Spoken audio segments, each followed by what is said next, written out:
चलिए, अभी जो हमने 13.7 देखा, वो 13.7 में उसके रिलेशन में ये रूल्स अगेन, रूल 7 है ना।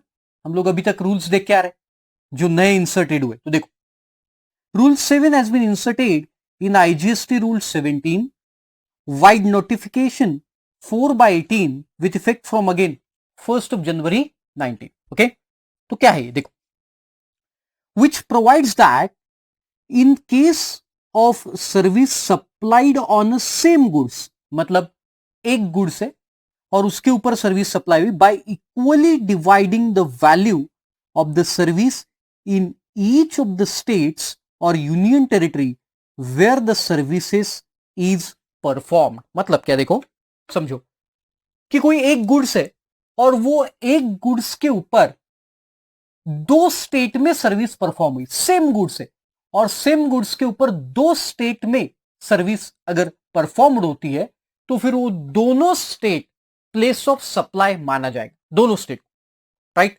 और वैल्यू ऑफ सप्लाई जो है, तो ये जो सप्लाई का टोटल वैल्यू रहेगा वो इक्वली डिवाइड किया जाएगा, इक्वली डिवाइड। जैसे फॉर एग्जांपल, अगर कोई गुड्स पे सप्लाई, गुड्स पे सर्विस दी गई महाराष्ट्र में एंड कर्नाटका में, दो स्टेट में सर्विस दी गई और वैल्यू चार्ज की गई उसकी 1 लाख रुपए, तो प्लेस ऑफ सप्लाई महाराष्ट्र भी होगा, प्लेस ऑफ सप्लाई कर्नाटका भी होगा और 50,000 रुपीज दोनों के लिए वैल्यू कंसीडर की जाए, राइट। तो देखो उसका एक एग्जांपल भी दिया है, इलस्ट्रेशन देखो। अ कंपनी सी नाम की एक कंपनी है which is located in Kolkata, ये कोलकाता में है, इज प्रोवाइडिंग द सर्विस, मतलब सप्लायर ऑफ सब कंपनी को, सप्लायर ऑफ सर्विस कंपनी कौन है, C, is providing the service of testing of dredging machine and testing service on the machine is carried out in Odisha and Andhra प्रदेश।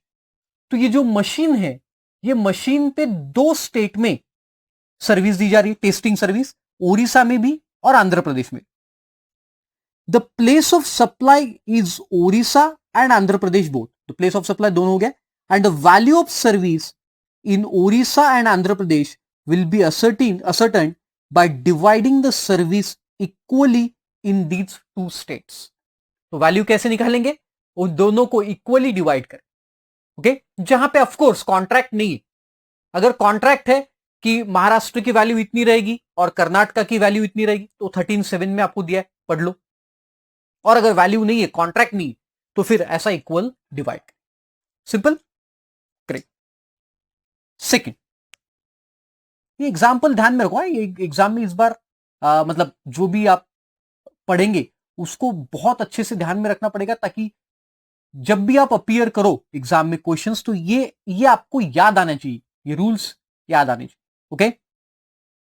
फिर next, in case the services is supplied on a different goods, देखो ऊपर क्या था, same goods पे था, अब goods अलग अलग है, different goods, then by taking the ratio of invoice value of the goods in each of the state or union territory on which such a service is performed in the ratio of value of services performed in each state or union territory, तो ये किसके value पे, किसके ratio में जाएगा, invoice value के ratio में, right. जैसे देख एग्जाम्पल,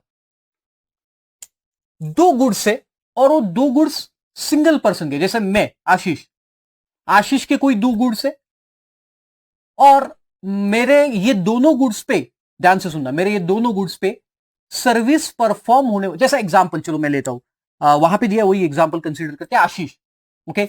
आशीष के पास दो कार है, एक होंडा सिटी है और एक Mercedes, okay, Honda city and Mercedes. तो मैंने एक सर्विस सप्लायर है उससे कॉन्ट्रैक्ट किया, उसका दो स्टेट में काम चलता है, एक चल रहा है राजस्थान में और एक चल रहा है उड़ीसा में, राजस्थान और उड़ीसा दोनों उसके गैरेज है, सर्विस सप्लाई करता है वहां से, उड़ीसा एंड राजस्थान। अब मेरी एक कार होंडा सिटी है उड़ीसा में और मर्सिडीज है राजस्थान में, तो मैंने वो सप्लायर से कॉन्ट्रैक्ट किया, देख भाई तू ये दोनों कार का सर्विसिंग तू करवा के दे, उड़ीसा के तेरे गैरेज में करवा के देना और राजस्थान मर्सिडीज यहां पे करवा के दे। तो बोले ठीक है साहब। तो मैंने बोला देख वो दोनों कार का तू मुझे पैसा बता दे कितना हो। तो उसने बोला साहब देखो 5 लाख रुपए लगेंगे। मैं बोला ओके चल डन 5 लाख रुपए में। तो फिर अब प्लेस ऑफ सप्लाई तो पता चल गया जहां पे सर्विस परफॉर्म हो गई, Odisha and Rajasthan. But what would be the value of supply? Value of supply क्या? तो उन्होंने बोला जो इनवॉइस वैल्यू होंगी दोनों कार की वो रेशो में उसको डिवाइड किया जाए। मतलब जैसे मर्सिडीज है 40 लाख की और होंडा सिटी है 20 लाख की, तो 40:20 रेशो में वो 5 लाख को डिवाइड किया जाए। अरे समझ में आ रहा है आपको? तो इनवॉइस के वैल्यू में एक ही पर्सन के दो गुड्स से, एक ही पर्सन के दो गुड्स से, तो इनवॉइस के वैल्यू में फिर उसको डिवाइड किया जाएगा वैल्यू। ओके, तो देखो वहां पे दिया वही एग्जांपल है जो मैंने अभी बताया। देखो company C which is located in Delhi, मतलब सप्लायर दिल्ली में, providing the service of servicing 2 cars belonging to mister X. Mister X मतलब यहां पे मैंने मेरा example, 1 car is of manufacturer J, मतलब होंडा सिटी मान के चलो, and is located in Delhi and is serviced by its Delhi workshop. Other car is manufacturer A, मतलब मर्सिडीज मान के चलो, and is located in Gurugram and is serviced in Gurugram workshop.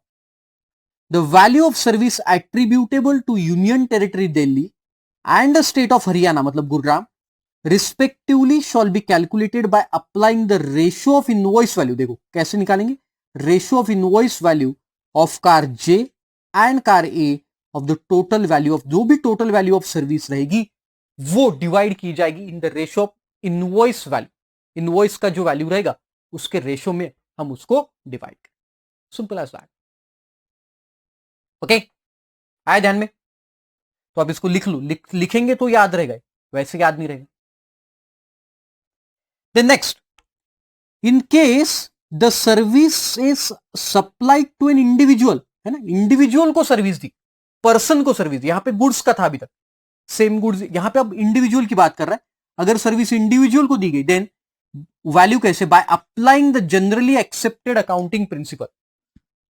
Accounting principle के हिसाब से आपको उसका वैल्यू निकालना पड़ेगा। तो दिया एग्जांपल, देखो एग्जांपल कैसा है, तो देखो अ मेकअप आर्टिस्ट एम, कोई एम मेकअप आर्टिस्ट है, has provide the makeup service to actor A, है ना। तो जैसे हमारा एक्टर कौन है,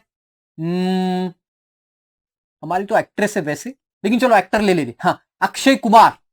अक्षय कुमार फिल्म शूट करने के लिए गया और वो कहां गया, देखो A is shooting some scenes in Mumbai and in Goa, मतलब कुछ सीन उसने गोवा में शूट किए, कुछ सीन मुंबई में शूट किए।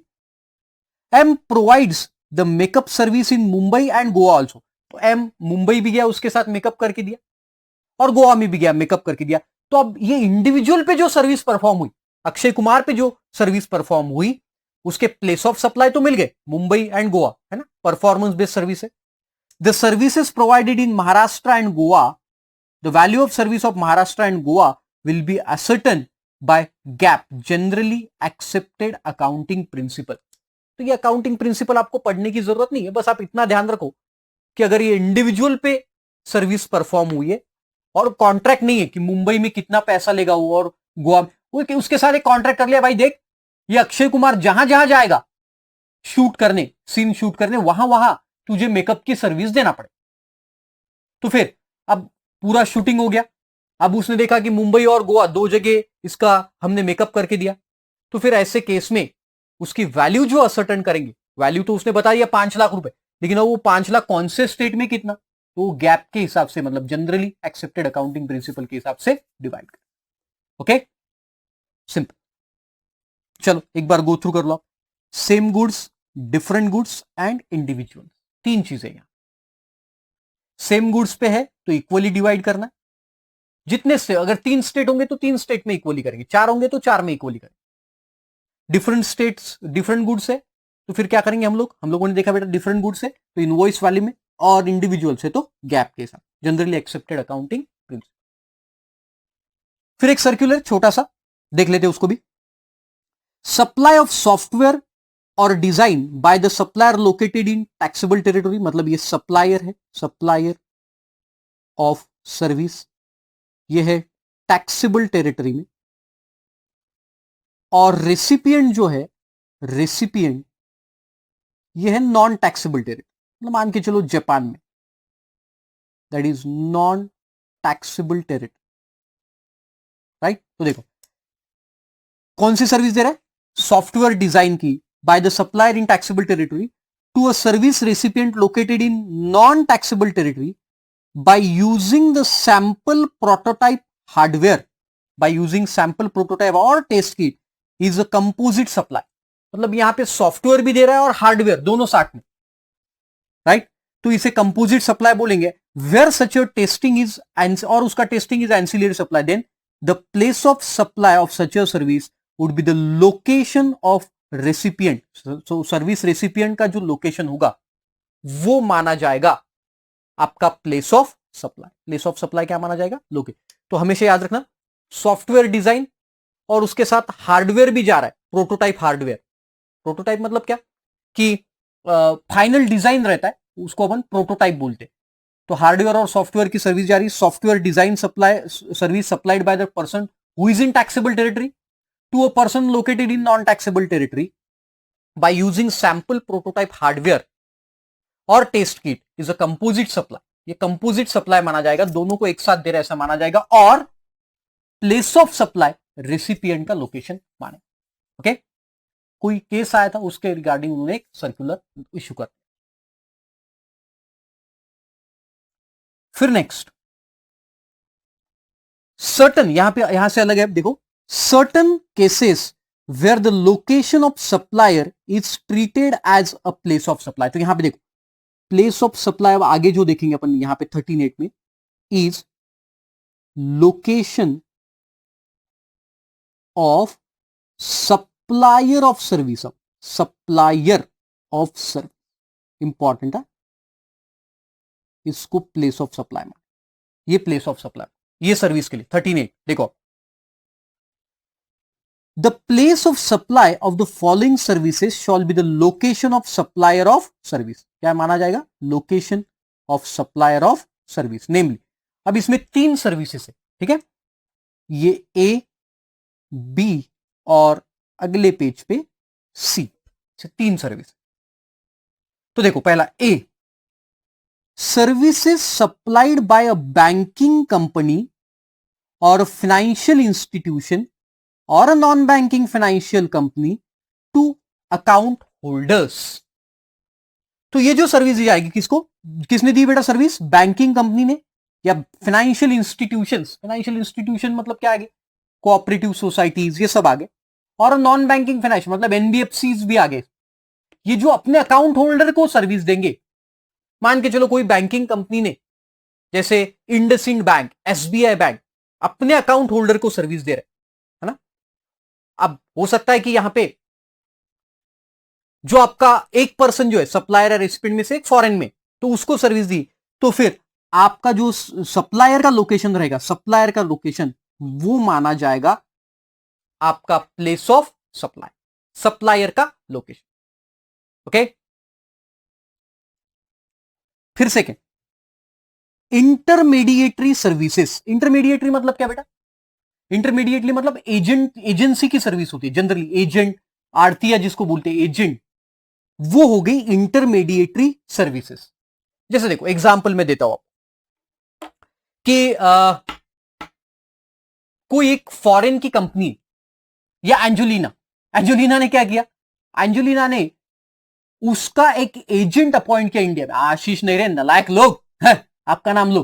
तो एंजुलिना ने अमर, अमर नाम का एक आदमी अपॉइंट किया, कहां पे, इंडिया में अपॉइंट किया, और उसको बोला देख तू इंडिया के कस्टमर को एक गुड्स बेच, इंडिया के कस्टमर को एक गुड्स बेचना है। तो जो सप्लायर ऑफ सर्विस रहेगा उसका लोकेशन माना जाएगा place of supply, right, supplier का लोकेशन। या फिर दूसरा एग्जांपल मैं आपको दूं, जैसे यहां नीचे भी दिया, देखो यहां पे नीचे भी दिया, अ travel agent, a travel agent who is registered in new Delhi, travel agent है मतलब intermediary service who is registered in new Delhi, books a tour of famous Indian cities for Dubai resident, मतलब फॉरेन के पर्सन के लिए उसने India में tour book किया Indian cities में। The place of supply is the location of supplier that is new Delhi. तो हमारा सप्लायर कौन है, ट्रैवल एजेंट। राइट, आया समझ में आपको? तो पहले एग्जांपल में एंजुलिना ने इंडिया में, मान के चलो वो अमर कहां रहता है, नागपुर में, तो नागपुर का एजेंट अपॉइंट किया, तो Maharashtra would be the place of supply, right, क्योंकि अमर सर्विस दे रहा है, गुड्स बेच के दे रहा है यहां के लोगों को, राइट। एंजुलिना के गुड्स अमर बेच के दे रहा है इंडियन लोगों को, तो प्लेस ऑफ सप्लाई क्या हो जाएगा, नागपुर, महाराष्ट्र। तो देखो वहां पे इंटरमीडिएटरी का मीनिंग भी दिया। Intermediary means a broker or agent or other person by whatever name called who arranges the facility of supply of goods or services or both or securities between two or more persons. Who arranges the supply of goods or services. जैसा services का example हमने लिया कि वो Indian लोगों, foreign के लोगों को इंडिया में टूर अरेंज करके दे रहा है, और गुड्स का भी एग्जांपल बता, एंजुलिना के गुड्स को इंडिया में बेच के दे रहा है। Who is a intermediary person but does not include a person who supplies the goods or services or both on his own account. हाँ, लेकिन वो खुद ही बेच रहा है, मतलब किसी का एजेंट नहीं हो, तो फिर उसे हम इंटरमीडिएटरी सर्विस नहीं बोलेंगे। ऑन हिज ओन अकाउंट मतलब खुद बेच रहा है, तो फिर खुद के गुड्स बेच रहा है, तो वो एजेंट नहीं कहलाएगा। Okay, so that is the meaning of intermediary. Basically आपको इतना ध्यान रखना है, वो सप्लायर ऑफ सर्विस कौन रहेगा, agent. Here the supplier of service कौन रहेगा, एजेंट। और ये एजेंट का लोकेशन या इंटरमीडिएटरी का लोकेशन, इसका जो लोकेशन रहेगा वो माना जाएगा place of supply. Simple as that. फिर एक एग्जाम्शन आया इस बार, मतलब ये इस चैप्टर में एक एग्जाम्शन आया in respect of intermediary service. तो एंट्री नंबर 12 आप जब एग्जाम्शन चैप्टर आपने देखा होगा, एग्जाम्शन, तो एग्जाम्शन में आया कि एजेंसी सर्विस जो है, मान के चलो एजेंट है महाराष्ट्र का, और सप्लायर भी बाहर का है और रेसिपिएंट भी बाहर का है, दोनों लोग बाहर है, मतलब इंडिया के बाहर है, नॉन टैक्सेबल टेरिटरी में। सिर्फ एजेंट अगर इंडिया में है तो ये सर्विस को एग्जेम्प्ट किया गया, राइट। तो देखो वहां पे वही दिया, services provided by an intermediary मतलब agent when the location of both supplier and recipient of the goods is outside taxable territory then it is exempt। तो दोनों इंडिया के बाहर, राइट। जैसे एग्जांपल मैं आपको दूं, मान के चलो कि वो दुबई के लोगों ने इंडियन एजेंट का एक टूर ऑपरेटर को पकड़ा, जैसे केसरी टूर ऑपरेटर है, तो दुबई के पर्सन ने क्या बोला केसरी को, केसरी इज टूर ऑपरेटर, आपको मालूम होगा, उसको बोला कि देख मुझे है ना तो स्विट्जरलैंड देखना है, लेकिन आपका नाम बहुत है केसरी का, तो आप एक काम करो, हमें है ना तो टूर बुक करके दो। तो दुबई के लोग स्विट्जरलैंड जा रहे, अरे समझ में आए। तो ये एजेंट जो है, ये agent is just intermediary who is located in India, लेकिन उसका लोकेशन ऑफ सप्लायर और रेसिपिएंट जो दोनों है वो बाहर है, तो फिर ऐसे केस में ये सर्विस क्या मानी जाएगी, एग्जेम्प्ट, राइट। तो देखो वहां पे वही लिखा है, services provided by an intermediary when location of both supplier and recipient of the goods is outside India then it is exempt। तो उसको क्या कर दिया है, वो सर्विस को exempt, simple.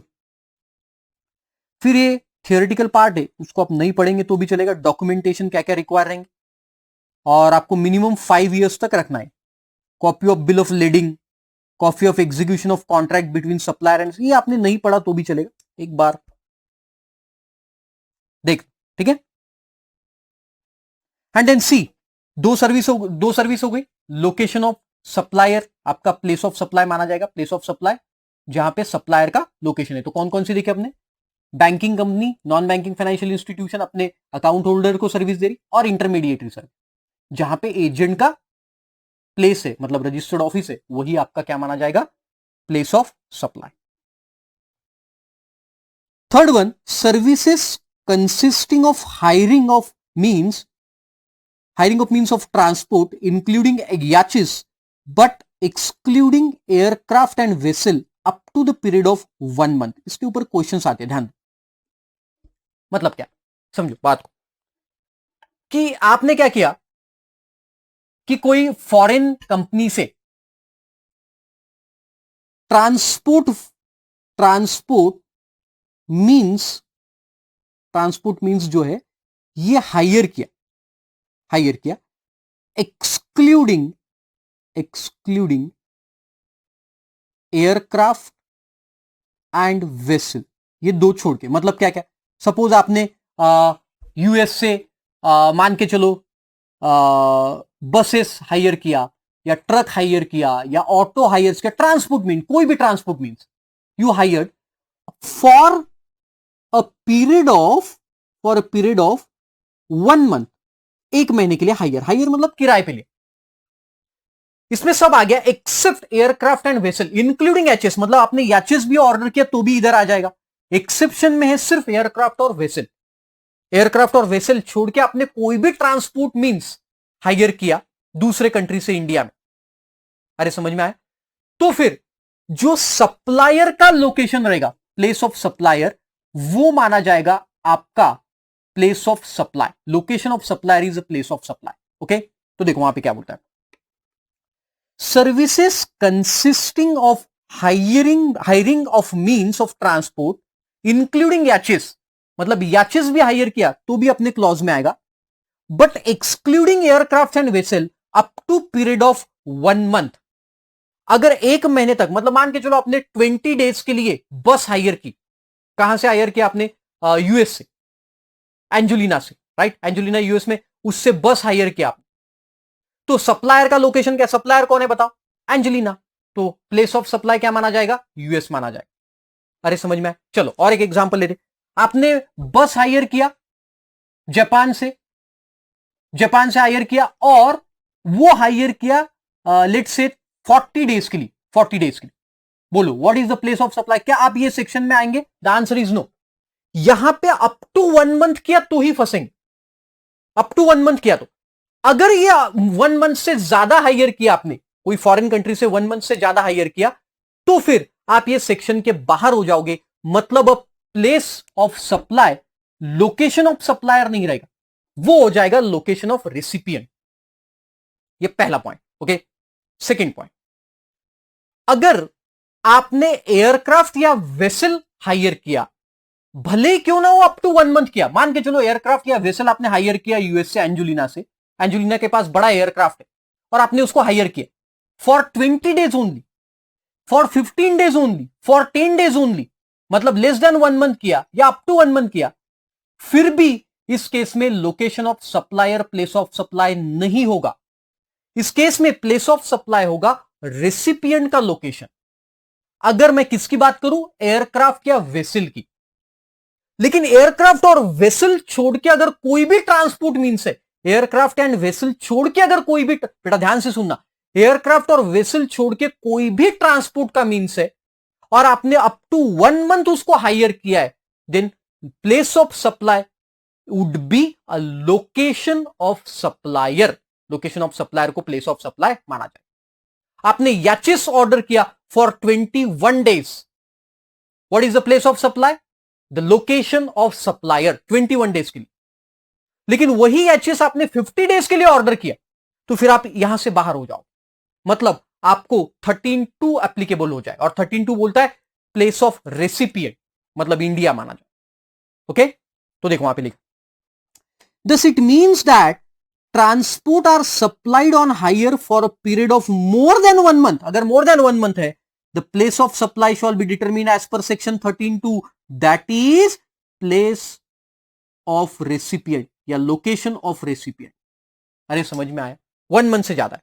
Second clause, similarly if aircraft and vessels are supplied on hire irrespective of the period of hire, वहां पे पीरियड ऑफ हायर देखना ही नहीं, भले क्यों ना वो 10 दिन के लिए किया, फिर भी 13(2) एप्लीकेबल होगा, shawl be determine by default, that is section 13(2) के हिसाब।